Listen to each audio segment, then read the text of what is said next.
Bueno, David, pues aquí estamos. Tu paciencia ha dado fruto. Vamos a hablar del silencio de los corderos.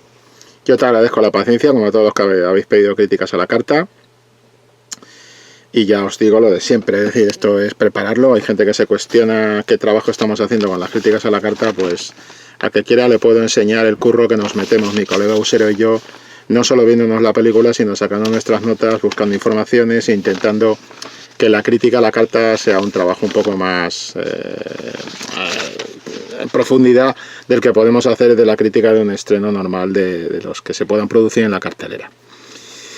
Dicho esto, y sin entrarme en más prolegómenos, David, pues yo quería que habláramos un poco de la película partiendo de un situarla dentro de lo que es la historia del cine, ¿no?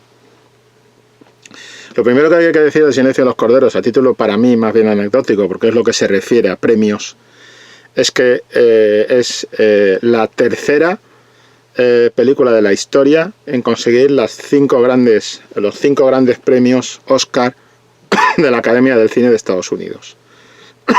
Que son Mejor Película, lo estoy leyendo, tengo chuleta, no pasa nada. Mejor Película, Mejor Actor en papel principal, Anthony Hopkins. Mejor Actriz en papel principal, Jodie Foster. Mejor Director, Jonathan Demme. Y Mejor Guión Adaptado de Ted Talley. Basado en una novela, que es la novela de Thomas Harris. En una novela que además, y esto lo estoy concretando porque no quiero meter la pata en años, pero por ejemplo, estoy mirando la versión anterior que teníamos de una novela de Thomas Harris sobre el doctor Aníbal Lecter,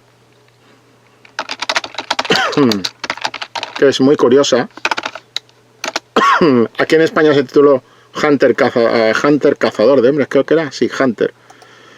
Y es una película que en realidad no se titulaba Hunter, sino que era Manhunter en el original, y que en realidad era una adaptación del Dragón Rojo, que después, posteriormente al éxito del Silencio de los Corderos, y después de que Ridley Scott rodara su secuela de esta película, que es Aníbal, pues ya sabes, cambiando a Jodie Foster por Julianne Moore, algo que nunca tragué, algo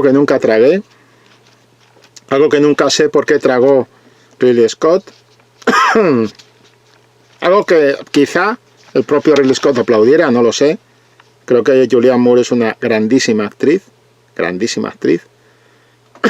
pero igualmente creo que el papel de Clarice Sterling no permite un cambio de Jodie Foster por Julianne Moore.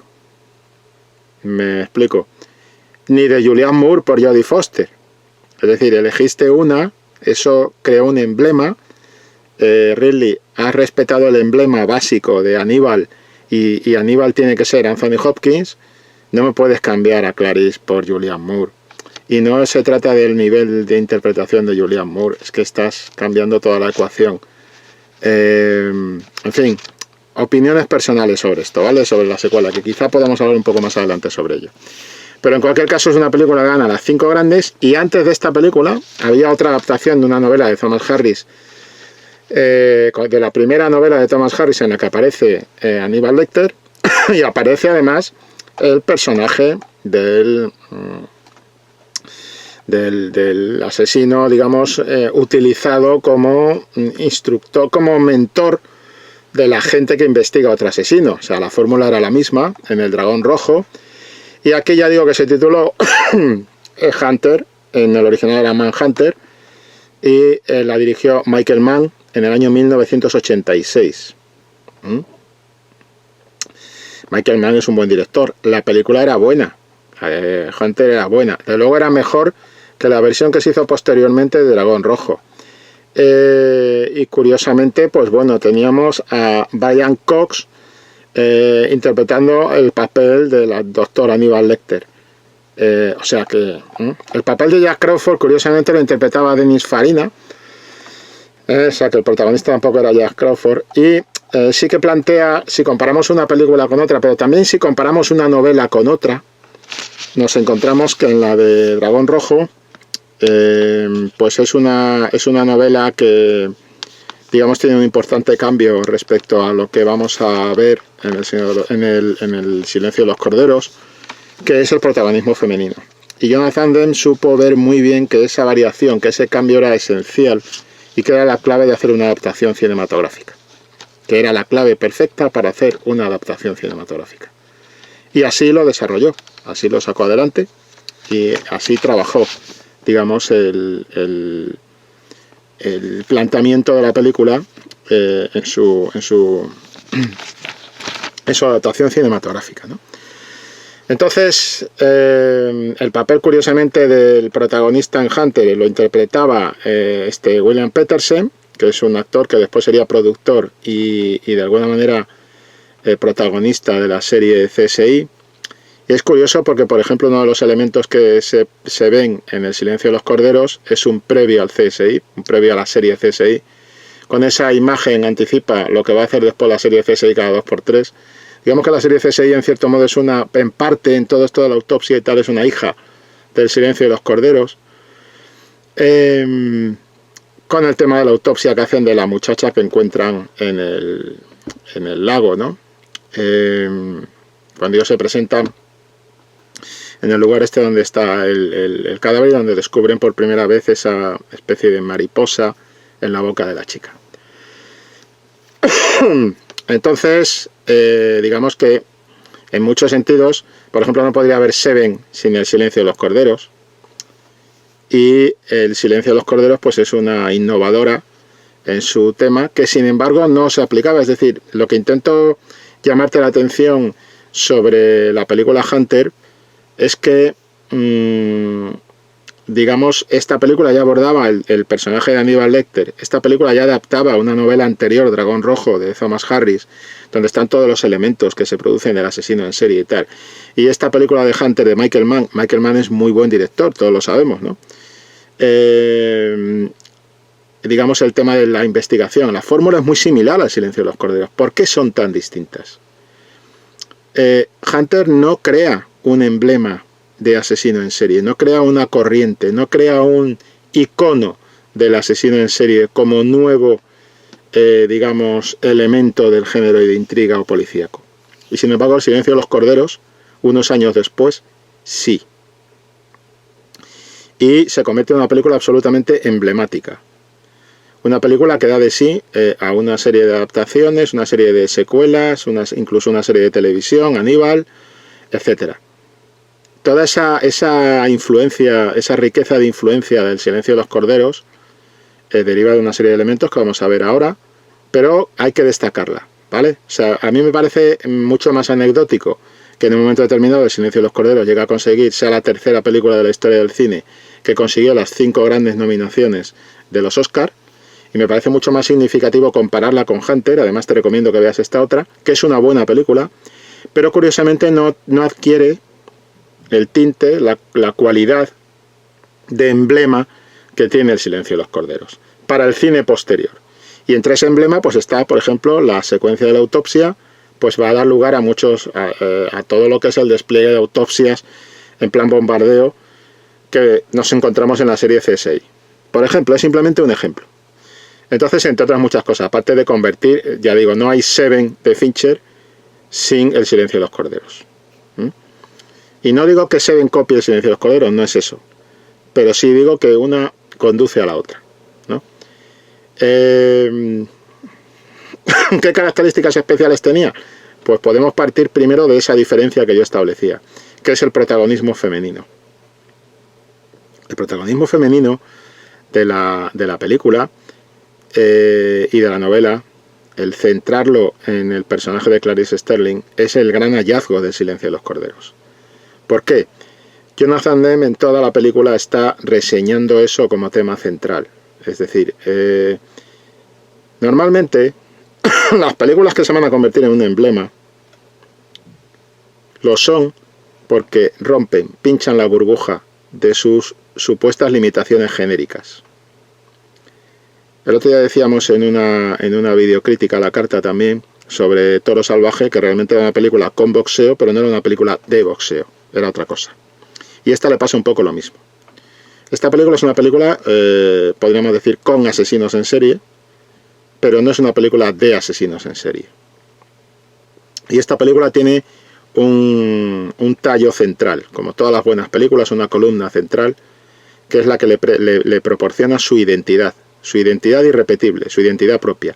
Esa columna central no está, por ejemplo, en Aníbal, de Ridley Scott, donde claramente se ha cambiado el protagonismo, donde uno de los errores de Aníbal, que no es mala película, no es mala película, pero uno de los errores de Aníbal, primero es que ahí cae Ridley Scott en los primeros defectos de sequelitis, que le van a quejar después en la serie Alien, todo hay que decirlo. Sequelitis y oportunismo. Y ahí es donde se manifiestan por primera vez. Y dices, ¿qué hace Ridley Scott? En fin. Pero la película es buena, ya digo. Aníbal es buena.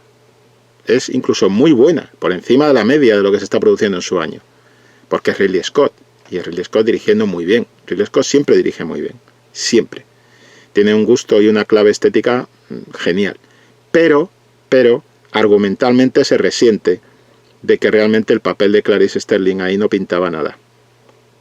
De que está metida con calzador. De que realmente, y yo me leí la novela de Aníbal, el propio Thomas Harris, cuando ha querido girar el protagonismo claramente hacia Aníbal, que era el movimiento lógico, desde El silencio de los corderos, el movimiento lógico era girar el protagonismo, apartarlo de Clarice y meterlo con Aníbal. Perfecto. El problema es que, por tratarse de cine, en novela, Thomas Harris puede barajar mejor. Tampoco es mejor la segunda novela que la primera, también lo digo. O sea, la de Aníbal, porque no es la segunda novela si consideramos Dragón Rojo, que es la primera aparición de Aníbal Lecter. Sería la tercera, pero en cualquier caso, no es mejor novela Aníbal que El silencio de los corderos, ni de lejos. Era mejor El silencio de los corderos. ¿Por qué? Pues porque estamos haciendo algo que inevitablemente va a ser fallido, que es seguir explotando un éxito previo más allá de lo que ese éxito previo puede realmente dar de sí. Entiendo que hay una necesidad de seguir sacando pasta de las cosas. Lo entiendo como una maniobra comercial, pero no nos engañemos, creativamente es una cuesta muy empinada para subir y no es fácil que dé buenos resultados. No suele dar buenos resultados. Hay excepciones, naturalmente. Podemos hablar del Padrino 2. Pero en El silencio de los corderos era innecesaria Aníbal, la novela. Y era igualmente innecesaria la película. El silencio de los corderos es una película, hablamos el último de Matrix y decías esto mismo, es una película que termina en sí misma. ¿Alguien se imagina Toro Salvaje 2? ¿Sobre qué? Pues ahora los hermanos ya por fin se han congraciado, se llevan bien y de repente Robert De Niro empieza a tener otros problemas que tienen que ver con su vida personal. Y para que la cosa no se nos agote, porque tenemos que meter un metraje de 2 horas y media, vamos a hacer que vamos a contar la infancia. Como hemos contado la edad, digamos la etapa de los 40 entre los dos hermanos, pues contemos la infancia de estos dos hermanos, cuando eran niños. ¿Entiendes, David, cómo se está estirando el chicle más allá de lo que realmente es necesario, lo que puede aportar la historia? No, la película empezó y acabó, era eso. No iba más, una pieza. Al intentar extender esa pieza, pues nos encontramos con un problema. El movimiento de hacer de Aníbal el protagonista era lógico, era la mejor opción, lo que hizo Ridley. Pero meter a Clarice ahí, pues se hacía complejo y difícil. Y claro, el problema es que la relación que se establece entre Clarice y Aníbal Lecter tiene que acabar como acaba en El silencio de los corderos, con ese movimiento de grúa, donde vemos a Aníbal alejarse, camino de su siguiente víctima. Y ya. Y además hay esa conversación telefónica del final del silencio de los corderos cuando le dice, no iré a visitarla porque el mundo me parece mucho más interesante con usted dentro. Es decir, no voy a matarla, no voy a perseguirla, no voy a acecharla. Porque el mundo me parece más interesante con usted dentro, punto. Y le rogaría que usted hiciera lo mismo. Y ella le dice, en un plano de estos muy cerrados, que ahora hablaremos de ellos, ella le contesta, sabe que no puedo prometérselo, es su trabajo. Pero digamos que ahí se establece un pacto, ¿no? Déjame en paz que yo te dejaré en paz. Sigue tu carrera. Y yo te dejo en paz que yo seguiré la mía. Y esa especie de acuerdo tácito, no del todo cerrado, que es significativo que ella mire, en el desenlace ella mire cómo Jack Crawford se va, se pone el abrigo y se va por la escalera. Y ella podría haber hecho pero no lo hace. No lo hace, se queda mirando porque ella en toda la película está basculando entre dos mentores masculinos, que ahora hablaremos de ello. Bascula entre Jack Crawford como mentor del FBI y bascula entre Hannibal Lecter como mentor en los asesinatos, en el mundo de los monstruos. Y ella está ahí entre uno y otro, y en el fondo lo que hace ahí es, no llamando a Crawford, no buscando, es optar por una de las dos posibilidades, ¿no? Y la otra posibilidad es Hannibal. Y ese plano que se prolonga cuando Hannibal cuelga y se va y tal, en el fondo nos está explicando eso, nos está explicando esa elección. Después de eso, después de ese final de película, Hannibal, el volver a meter, a cruzar la vida de estos dos personajes, pues será subir al Everest. Era difícil que pudiera salir bien. Era difícil, primero te vas a enfrentar con las comparaciones y tal. Por eso,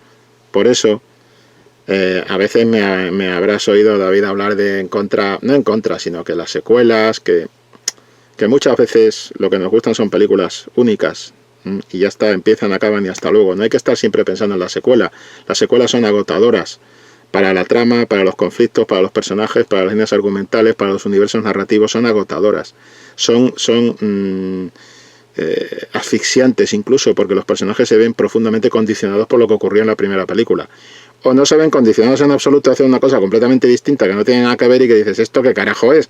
Ejemplo, aquella célebre secuela que hizo de Alien Ridley Scott, Prometheus.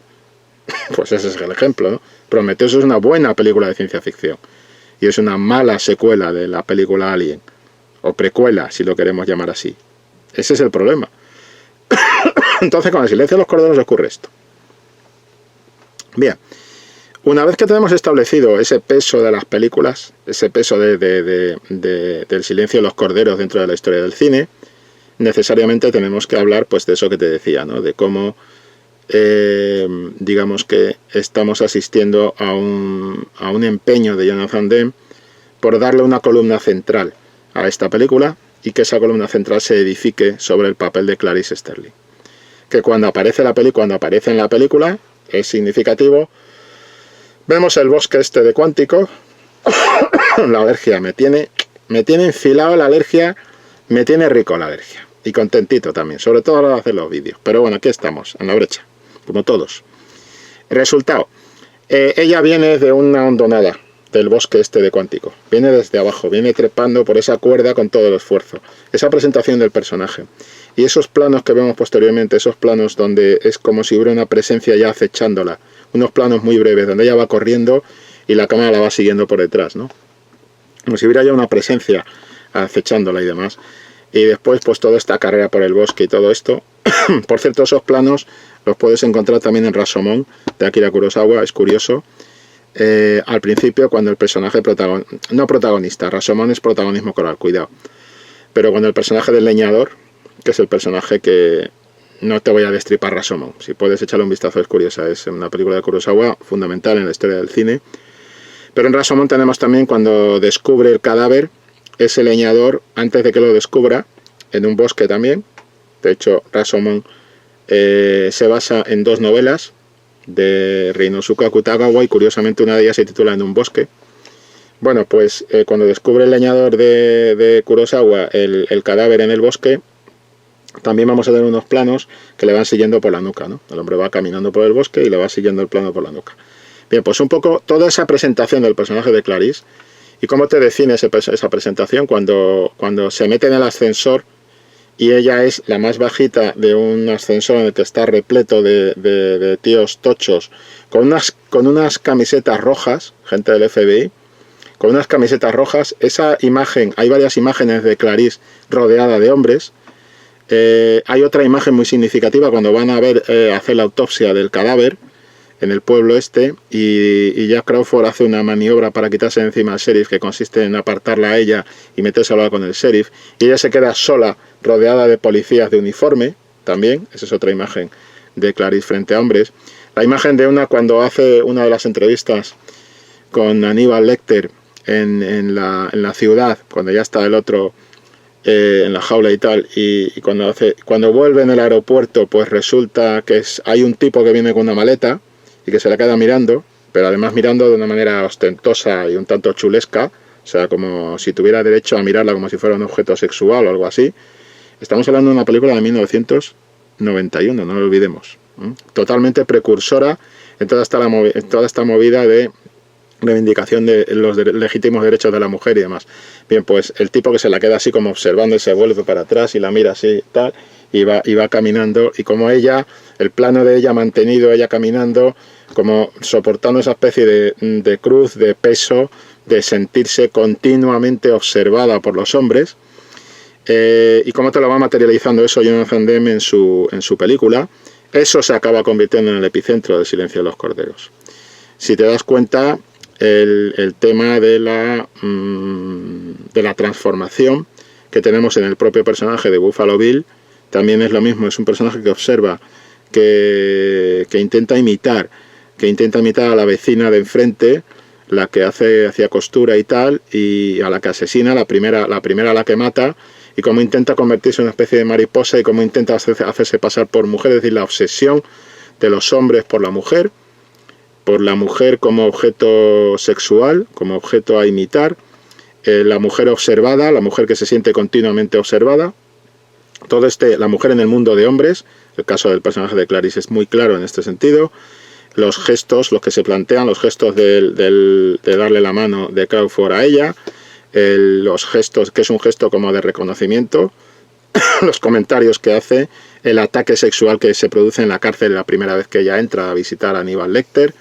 Todos estos elementos van conformando un tema, una columna central, que realmente no tiene que ver tanto con la intriga de los asesinos en serie, y que de hecho convierte la intriga de los asesinos en serie, de estos secuestros y asesinatos de Buffalo Bill, como una especie de puente, de pista, de pretexto, para poder hablar para poder construir un personaje de una mujer continuamente observada, de una mujer continuamente analizada, de una mujer que continuamente tiene que someterse a normas. Es curioso como Jonathan Demme hace subraya mucho hincapié en, cada vez que ella va a entrevistar a Aníbal Lecter, tiene que seguir una serie de normas, todo el mundo le recuerda las normas, sabe cuáles son las normas, hay un montón de normas, es decir, una mujer sujeta constantemente a las normas, sujeta a los prejuicios derivados del hecho de que sea mujer, etcétera. Esto, Jonathan Demme incide mucho en ello en El Silencio de los Corderos, lo cual hace que El Silencio de los Corderos sea una película precursora de una serie de cambios de actitud y de planteamientos y de referencias respecto a los personajes femeninos, y por eso hace que esta película sea mucho más rica y se convierta en una película emblemática frente a una premisa argumental muy similar que había en Hunter, en la de Michael Mann en el año 86. Es decir, es simplemente que el contenido que tiene El Silencio de los Corderos es mucho más rico, más interesante. Y es más rico y más interesante porque está abordando un tema social, un problema social, y está abordando un personaje mucho más fuerte. Un personaje que es mucho más fuerte que ese personaje, porque está sometido a un conflicto mucho más potente, que es el personaje de Clarice. Y por eso todo eso voló, salió por la ventana en el momento en que convertimos en protagonista a Aníbal Lecter en la segunda película. Incidiendo además sobre algo que ya se había planteado en la primera y se había planteado en la primera novela también. Y es que Aníbal Lecter, en el fondo, Aníbal Lecter, lo dijo el propio Thomas Harris en unas entrevistas, Aníbal Lecter es como un Drácula moderno. Es un Drácula, es una figura de Drácula. De hecho, en la película hay un policía, cuando van a entrar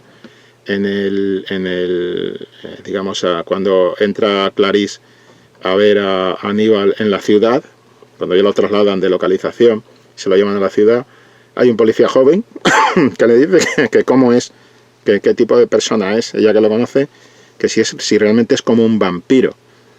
Esa idea del vampiro, esa idea de Drácula ya está ceñida en la propia primera película, y es lo que va a operar en la segunda, esta idea del vampiro, ¿no? esta idea de Drácula, del personaje icónico de Drácula. Pero no hay que olvidar una cosa, Drácula era un personaje, entre otras muchas características que tenía el personaje de Drácula de Bram Stoker. En algunos aspectos Drácula era una especie de liberador sexual de mujeres reprimidas en la Inglaterra de la época, en la novela de Bram Stoker. Y esa figura de Drácula como gatillo sexual aquí opera de la figura de Aníbal Lecter como liberador de la verdadera naturaleza de Clarice. Porque si nos damos cuenta, ya hemos dicho que Clarice tiene dos mentores, un poco el mentor oficial, que es Jack Crawford, y después tenemos este otro mentor no oficial, este mentor que la lleva a los rincones más oscuros, y este mentor que la obliga a enfrentarse consigo misma. Este mentor que la insulta, en el sentido de decirle: eres una quiera y no puedo, eres apañada, llevas un bolso caro y unos zapatos baratos, ¿qué te ha pasado en tu vida para que ocurra esto?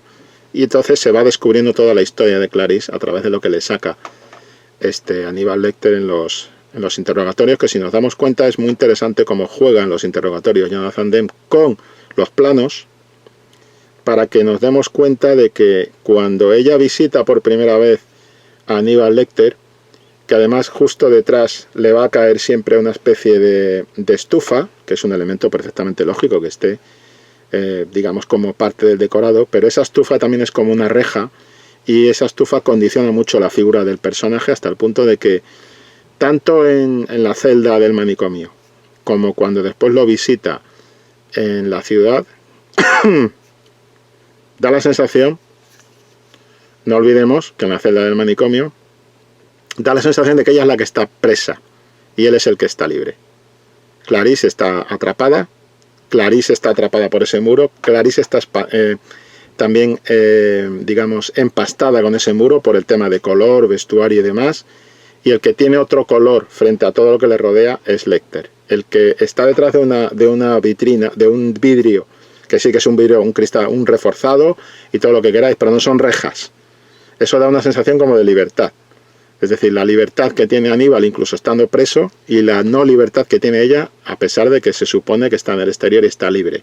Estar libre y no estar libre, algo que, por cierto, en estas épocas de encierro también tiene su reflexión interesante. Pero en cualquier caso ella nunca está libre en el plano, ella siempre está atrapada en los planos con él. Y sin embargo él está libre siempre en los planos. Entonces, ese es uno de los grandes hallazgos de la película, ¿no? Cómo jugar con los planos, con los primeros planos de él cuando le hace preguntas al principio y tal. Y no olvidemos que cuando ella entra la primera vez, además hay un elemento muy significativo que a mí siempre me ha llamado mucho la atención, que es un elemento de decoración, y es que ella recorre todo el pasillo, y al fondo del pasillo vemos el plano de la silla frente a la celda de Aníbal Lecter. ¿Y qué hay detrás de esa silla?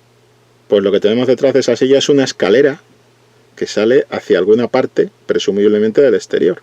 Es una escalera como de caracol, de estas curvas, y no se sabe a dónde va, pero es un elemento significativo, premonitorio, en cierto modo, de lo que va a ocurrir, que es que Aníbal Lecter se va a fugar. No ahí, en la ciudad, pero que se va a fugar. Y que han dejado como, es como dejar una puerta abierta al ratón, por decirlo así, ¿no? De alguna manera es como dejar, esa escalera es el decir, aquí hay una escalera que va hacia, no sé, a mí siempre me ha parecido un elemento significativo, ¿no? Cuando ahí debería haber habido una pared. Ahí, por la lógica, podría haber habido una pared, lo más lógico es que hubiera habido una pared, pero no hay una escalera. Esa escalera es un elemento premonitorio, visual de lo que va a ocurrir con Aníbal. Y como digo, los planos de ella, los planos de él, como por ejemplo cuando los dos están hablando y van a llegar, parece ser que llegan a una cierta comunión, a un cierto acuerdo, porque de eso va la película, del acuerdo, acuérdate de la llamada final que tenemos y lo que hemos dicho, de la elección entre los dos mentores.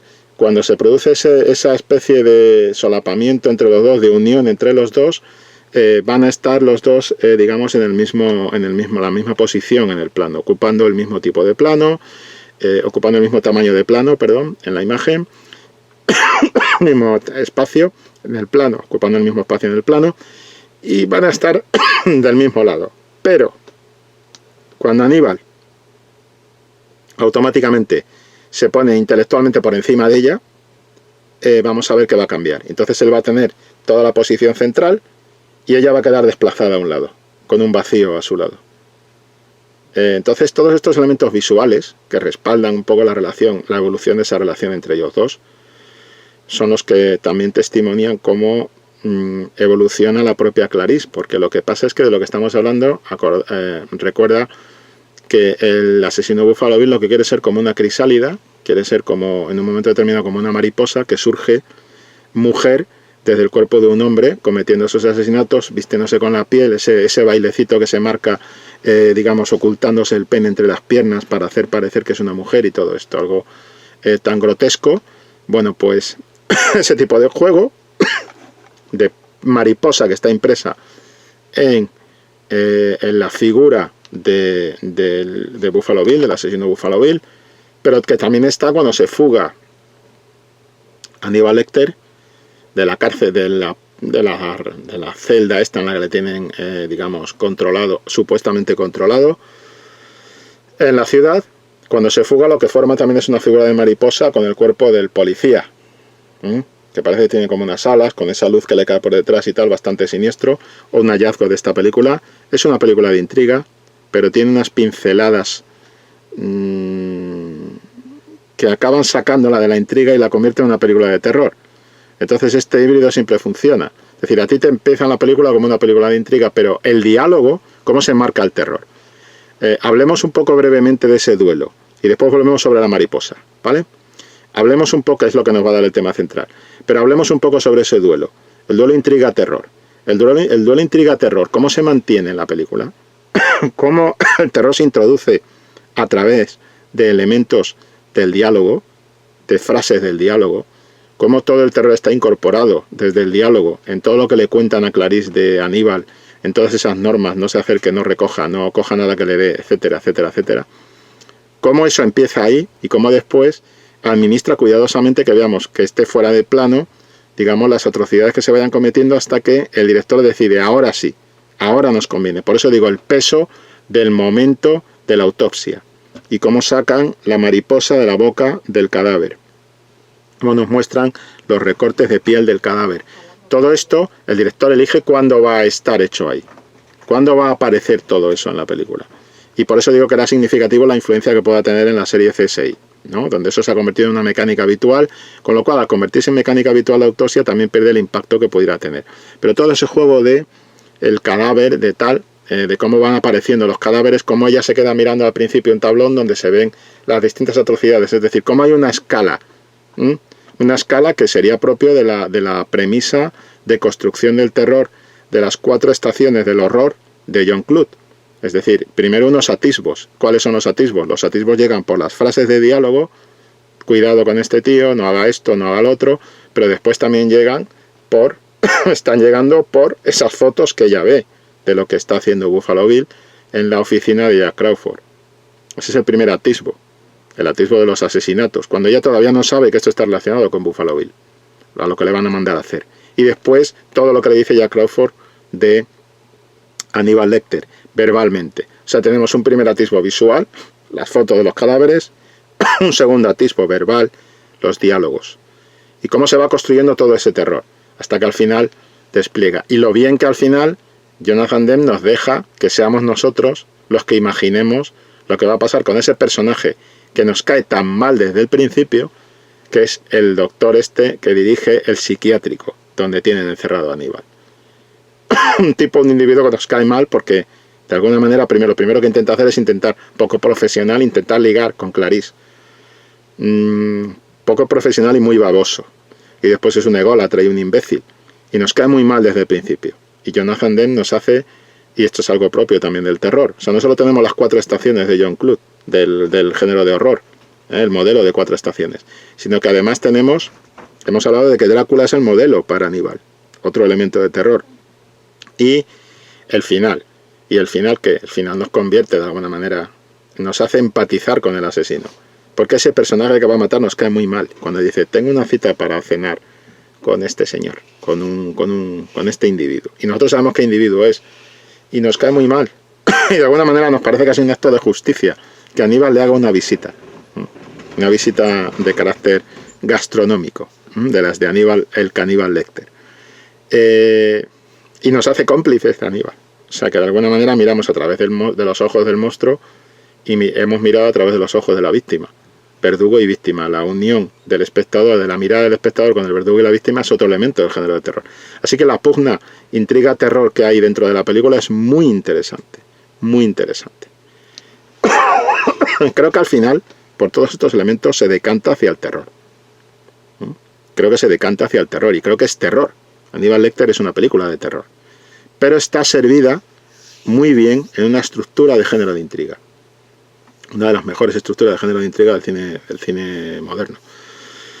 Entonces, lo bueno es eso, ¿no? Como este juego de géneros, cómo está viviendo dentro, cómo está latiendo dentro del relato. Volviendo a lo de la mariposa. Mariposa es en lo que se quiere convertir de alguna manera el Buffalo Bill. Mariposas es con los que juega, con la simbología que juega el colega Aníbal Lecter. Y sobre todo, cuando se fuga, formando esa mariposa. Y sobre todo, la propia Clarice es una mariposa. Es decir, lo que está haciendo es romper el capullo y salir a la luz. De alguna manera completar su viaje. Pero ese viaje, ¿cómo lo va a completar? Ese viaje lo completa de alguna manera resolviendo ella misma el caso. Resolviendo ella misma la cuestión. Hay unas escenas muy significativas cuando ella llama por teléfono y son los juegos en paralelo. Cuando llama por teléfono a Crawford al final y Crawford le dice, no, si todo eso ya lo sabemos, si vamos a capturar al tío y tal. Cuando llegan a la casa no hay nadie. Y esa escena en la que el avión se va, como Jonathan Demme mantiene ese plano de que el avión pica y se va hacia esa misión y cuelga a Clarice. Clarice se queda sola para resolver el asunto. Ella, no llamando a la caballería. Y aquí entramos un poco en la clave de el juego también de un cuento que tiene mucha componente de terror, como todos los cuentos infantiles, que es Caperucita Roja y el lobo. Clarice va a ver al lobo feroz. Pero aquí hay una importante diferencia con el cuento original. Aquí no va a venir nadie, ningún leñador a rescatarla, ningún cazador a rescatarla, ningún rescatador masculino. Va a tener que rescatarse ella sola. Es decir, el tema está en que ella tiene que resolver la cuestión. Porque es ella la mariposa que tiene que salir al exterior, a la luz. No va a aparecer. Mucha gente cuando veía la película decía, pues que aparezca ahí Aníbal y que... No. Es que esto no va por ahí, amigos. O sea, esto es una visión un poquito cerrada. Ella tiene que salir del asunto. Ella es la protagonista, ella resolverá. La pregunta, si fuera un tío, ¿estaríamos pensando esto? Y ahí me trae de nuevo a Hunter. Por eso se perfeccionó cuando otorgó el protagonismo al papel femenino, porque le dio esa columna central de esto es una historia de carácter social. Esto es una historia de carácter de cómo una mujer se ve continuamente bajo la mirada de los hombres, siempre como examinada continuamente por encima de lo que se le puede plantear a un hombre en un mundo de hombres. Y entonces el final tiene que resolverlo ella. Y ella tiene que ponerte ese plano del avión. Ella tiene que quedarse sola. Ella resuelve. Ella resuelve. Y además es muy buena la conversación que tiene con la chica cuando entra, cuando le dice, fulanita, FBI, ya estás a salvo. Y le dice a la que está en el pozo, una mierda estoy a salvo, tía. No se te ocurre irte de aquí, hija de puta. Es decir, ese es el problema. La relación, el diálogo que se establece entre las dos está muy bien, ¿no? Porque refleja muy bien la situación real. La situación real es que el tipo sigue allí. La situación real es que el depredador sigue allí. Y que por supuesto que no está a salvo la víctima. Porque la propia Clarice no está a salvo todavía.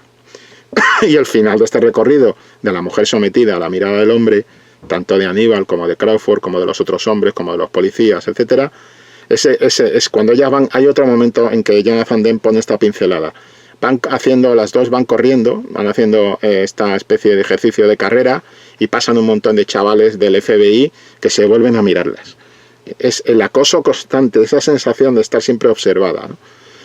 Y esa sensación de estar observada que está subrayada por esos planos que te decía, cuando ella va por el bosque corriendo, al principio, y ya vemos que a ella como si la estuvieran observando. Esa sensación de observación perpetua, de ser casi como una mariposa pinzada en una especie de tablón, ¿no? Y estar siempre atrapada en esa observación.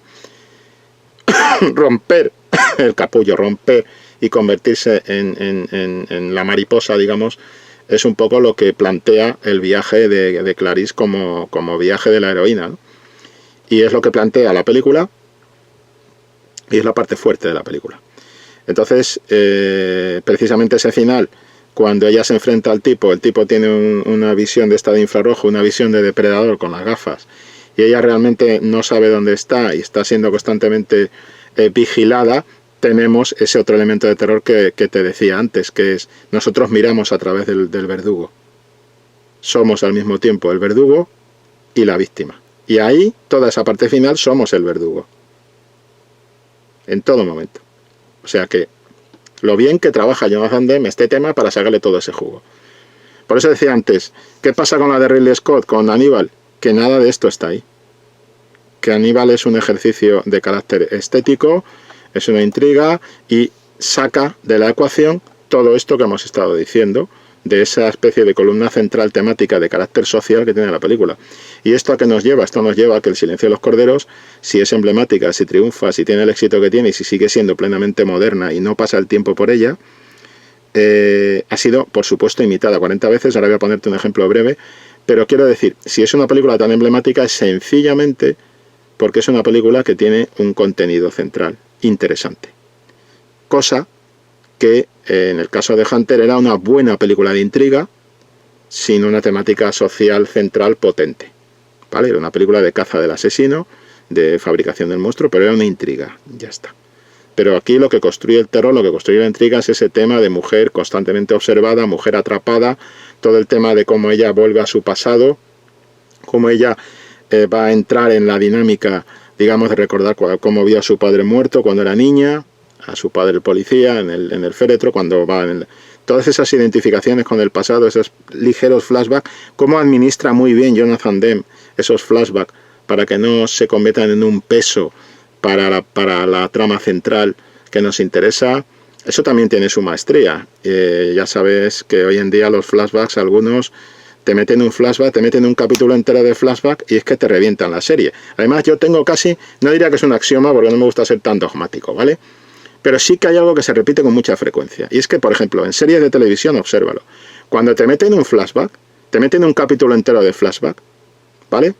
Por ejemplo, en Carbono Alterado. En Carbono Alterado, en la primera temporada, te meten un capítulo de flashback. Al final creo que era el 8 y te revientan la serie completamente. Te revientan la serie porque son capítulos lentos, pesados, de regreso al pasado de los personajes, de querer contarte el pasado de los personajes de una manera muy obvia, cuando deberían ir por pinceladas. Menos es más. Más elegancia, más astucia, más dejar que el espectador rellene los huecos. No se lo enseñes todo. Esto no es el episodio 1, 2 y 3 de Star Wars, de las guerras clon. No me lo enseñes todo, no lo necesito. Ya rellené yo los huecos con mi imaginación. En fin, opciones, ¿no? Pero, por ejemplo, te pasa en cualquier serie. Estaba viendo el otro día una serie con Orlando Bloom, una serie de hadas y tal, y de repente van y dicen, vamos a contarte el pasado del personaje. Y te vamos a solucionar qué le pasa al personaje. Y para eso te voy a meter un capítulo completo. Y tú dices, ¿por qué los capítulos de flashback de la serie siempre son los más lentos? Bien, cuidado con los flashbacks, con el ejercicio del flashback. Cuidado con el uso del flashback. Bien, pues aquí está muy bien, muy bien construido, para que no se convierta en un lastre, ¿vale? Y después te decía, influencias, pues las hemos estado hablando, que si Seven, que si CSI, que si una serie de cosas. Cambió, porque es una película icónica. Yo diría que en lo que se refiere a asesinos en serie, hay dos películas básicas. La anterior era M, el vampiro de Düsseldorf, que también tenemos una videocrítica pendiente, la tengo apuntada, y la vamos a hacer a la mayor brevedad posible, porque está ahí. De hecho, puedo decir que tenemos, va a haber otra crítica antes, otra todo por la pasta, y después vamos a tener M, el vampiro de Düsseldorf, M para Sergio. Entonces, lo que quiero decir es M, el vampiro de Düsseldorf, de Fritz Lang, que tiene su papel en su propia época y de la que ya hablaremos, no voy a hablar aquí ahora de ella, pero esa sería la primera icónica, emblemática de asesinos en serie, y la segunda sería El silencio de los corderos. O sea que, si nos damos cuenta, estamos hablando de un lapso de tiempo enorme, entre una y otra. Y, por ejemplo, en El silencio de los corderos, la influencia de Clarice, y del personaje de Clarice y del personaje de Aníbal Lecter de esta película se multiplicó por todas partes. Incluso había un capítulo de la serie Expediente X, de la temporada 1, que se llamaba Más allá del mar, donde apareció un personaje de Brad Dourif que era casi un eco del personaje de Aníbal Lecter, donde efectivamente el personaje de la protagonista, de la agente del FBI, también estaba enfrentada a la muerte de su padre. Aquí se producía un rollo sobrenatural de visiones y tal, en la línea de Expediente X, tenían que arrimar el ascua a su sardina, pero sí que había también una investigación y una manera de los recuerdos del pasado y tal, estaba muy influida por El silencio de los corderos. Se titula el capítulo Más allá del mar, por la canción Beyond the Sea, que tiene una parte importante dentro del relato, ¿no? Y ya digo, temporada 1 de Expediente X, con Brad Dourif como haciendo un papel de Aníbal Lecter, ¿no? Y después pues hay otros muchos elementos que van conduciendo un poco en esa línea. Es curioso que, por ejemplo, cuando decidieron que iban a hacer la primera película de largometraje de Expediente X, pensaran precisamente en Jodie Foster para hacer el papel de la protagonista y de la serie en la versión cinematográfica, y en Richard Gere para hacer el papel del otro, del compañero, ¿no? ¿Y por qué pensar en Jodie Foster? Porque Jodie Foster, una de las cosas buenas de la actriz es que no se quedó encasillada en estos papeles de agente. No. Hizo esta película, después hizo otra distinta completamente, etcétera. Entonces, entre otros elementos, pues bueno, el papel que tiene El silencio de los corderos como una película emblemática de los 90, además en lo que es el arranque de la década, en 1991, cuando veíamos esta película decíamos, la década empieza bien, estamos viendo algo completamente distinto. Después ya sabemos que hubo de todo y bueno, nos lo iremos encontrando con otras videocríticas. En fin, espero que te haya gustado esta especie de análisis o de aproximación que hemos hecho al silencio de los corderos. Tener muy en cuenta el color, por ejemplo el rojo, cómo aparece el color rojo en muchos elementos. Por supuesto, cuando ella va a entrar en el psiquiátrico la primera vez, cuando va a entrar en el pasillo, vemos que hay unas rejas absolutamente rojas. Y además el propio color rojo, un tono rojo, ilumina los rostros de ella y del jefe del director del psiquiátrico. Pero es que después, cuando la chica que va a ser secuestrada llega a su casa, ella va con su coche y aparca justo al lado de un coche de color rojo también, antes de ser secuestrada. Nos vamos, pequeñas pinceladas, ¿no? Cómo va metiendo el rojo en... Por ejemplo, nos encontramos los jerseys rojos que llevan los del FBI. Es decir, cada vez que un personaje va a avanzar en el relato en un momento en que se va a desatar el peligro, o la amenaza, mejor dicho, vamos a tener el color rojo presente, ¿no?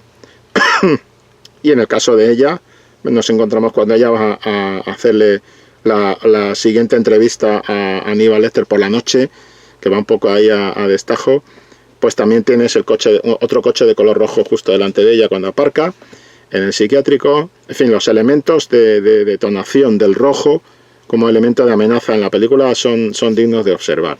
Y toda la puesta en escena, todo el tema del vestuario, cómo hacer que ella se quede empastada sobre el fondo, mientras que Lecter está destacado con su uniforme azul o con el uniforme blanco que le ponen en la jaula esta que le montan en la ciudad, donde él destaca en todo momento como un individuo separado, distanciado, un individuo que, digamos, se conoce a sí mismo y que de alguna manera está completo. Mientras que ella todavía no ha brotado no se ha convertido en la mariposa, todavía está empastada con el fondo, ¿no? Por el traje, por el vestuario, es como un personaje de uniforme casi anodino, que no destaca en ningún momento. La evolución de los personajes también está marcada por los vestuarios y por los colores, los decorados y demás. En fin, que tiene mucha riqueza esta película, a nivel visual también, y el juego con los primeros planos. Ya decimos, los primerísimos primeros planos. Yo diría que, por supuesto, el plano dominante de la película son esos primeros planos donde además los personajes hablan a cámara. O sea, te hablan a cámara, te hablan a ti, están hablando entre ellos y en realidad te están hablando a ti. Es decir, tú estás metido como espectador dentro del relato constantemente en base a planos contra planos y a juegos de interrogatorio donde lo que tienes son planos del personaje. No hay escorzo, no elige el escorzo muy pocas veces Jonathan Demme, y cuando lo mete por muy dosificado, pero lo que realmente domina son los planos de pregunta-respuesta con el otro personaje, incluso cuando ella habla con su compañera de clase, con el otro personaje mirando a cámara, o sea, mirándote a ti directamente. Lo mismo cuando juega con esto, por ejemplo, cuando está el asesino buscando las supuestas tarjetas al final, que en realidad le está soltando una milonga para salir corriendo y montar el pollo, y ella está mirándole y ella ha descubierto que es él y se quita, digamos, el seguro de la pistola y aparta el abrigo. El plano que vamos a tener de ella, el plano más lejano de él, en todo momento te está situando una jerarquía de los personajes dentro del plano por peso de ocupación de espacio dentro del primer plano, pero esos planos de mirada a cámara constantemente, estar implicando constantemente al espectador en todas las conversaciones. Esos juegos están muy bien en la película y también son a reseñar. Bueno, espero que te haya convencido este abordaje. A los demás, si os ha gustado, le dais a like, os suscribís al canal y seguiremos haciendo videocríticas a la carta. ¿De acuerdo? Venga, hasta luego.